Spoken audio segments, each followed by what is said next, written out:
जय श्री गणेश दोस्तों। हमारी आज की कहानी का नाम है मंजूरी। कहानी अच्छी लगे तो प्लीज चैनल को सब्सक्राइब कर लीजिएगा। अब शुरू करते हैं कहानी। बरामदे में पड़ी चारपाई पर बैठे श्यामलाल जी बार बार एक ही लिफाफा खोलकर देख रहे थे।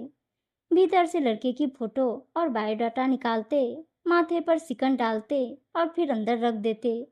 उनकी पत्नी सुमित्रा देवी ने पानी का गिलास बढ़ाते हुए पूछा, क्या हुआ? रिश्ता पसंद नहीं आया क्या? श्यामलाल जी ने लंबी सांस लेते हुए कहा, लड़का देखने में अच्छा है, अपनी ही जात का है, पीजी का फाइनल है, पर दहेज 25 लाख और गाड़ी मांग रहे हैं। सुमित्रा देवी के चेहरे पर निराशा फैल गई। इतना दहेज हम कहाँ से लाएंगे? ये तो बेटी को बेचने जैसा है। फिर क्या हमारी बेटी की पढ़ाई में पैसे नहीं खर्च हुए क्या? दोनों मिलकर फिर कमा ना लेंगे? पूजा, उनकी इकलौती बेटी, मेडिकल कॉलेज में पीजी का फर्स्ट ईयर है। अंदर से चाय की ट्रे लेकर आते हुए उसने अपने माता पिता की बात सुनी। पापा, अगर शादी सिर्फ पैसे के आधार पर होगी तो क्या ये रिश्ता टिकेगा? इंसान का और उसकी काबिलियत का कोई मोल नहीं। श्यामलाल जी ने गुस्से से देखते हुए कहा, तुम चुप रहो। बड़े बूढ़े जो तय करेंगे वही होगा। अगले ही हफ्ते उन्होंने एक और लड़का देख लिया। इस बार दहेज की मांग कम थी, पर लड़के की पढ़ाई बस बीए तक थी और काम भी स्थायी नहीं। जात का है, अपने लोग हैं, लड़के वाले कम में तैयार हैं। श्यामलाल जी ने जैसे राहत की सांस ली, लेकिन यह सुनकर पूजा का चेहरा उतर गया। पापा, मैं डॉक्टर बनने वाली हूँ और आप मेरी शादी ऐसे लड़के से करना चाहते हैं जो मेरे सपनों को समझ ही नहीं पाएगा। श्यामलाल जी की आवाज में कठोरता थी। लड़की की शादी में जात और खानदान सबसे ऊपर होते हैं, बाकी सब बाद में। पूजा ने हिम्मत जुटाई। पापा, मैं आपको एक बात बताना चाहती हूँ।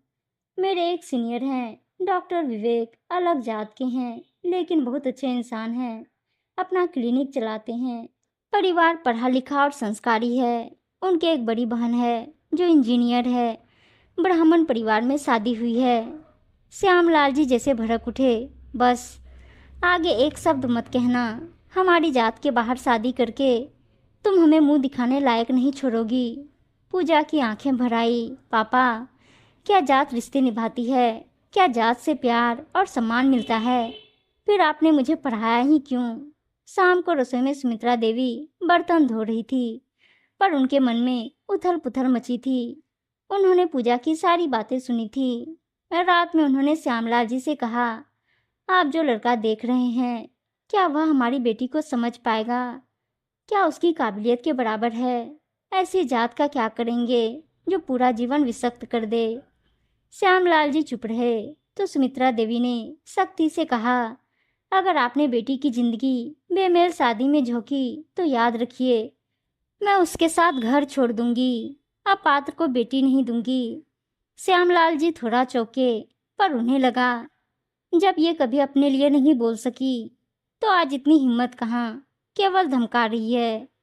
तुम पागल हो गई हो क्या? सुमित्रा देवी की आवाज में ठहराव था। नहीं, मैं माँ हूँ और माँ का धर्म है कि बेटी का घर खुशियों से बसाए, न कि उसे उम्र भर के समझौते में झोंके। एक माँ अपनी बेटी के लिए शेरनी हो जाती है। अगले दिन विवेक और उसका परिवार श्यामलाल जी के घर आया।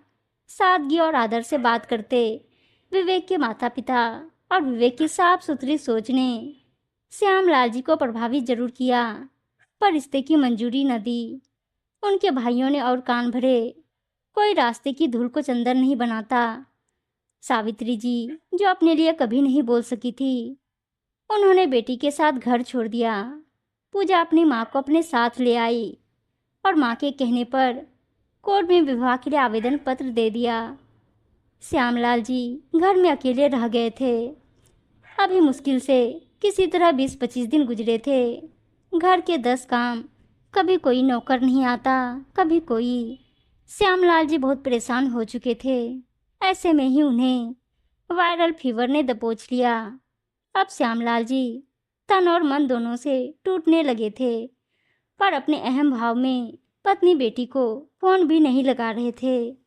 भाइयों की बीवी ने 2-4 दिन तो उनका खाना बनाकर भेजा, पर अब साफ जवाब दे दिया था, जब अलग रहते हैं तो हम क्यों भेजें, कौन सा हमें ज़मीन जायदाद लिख दे रहे हैं।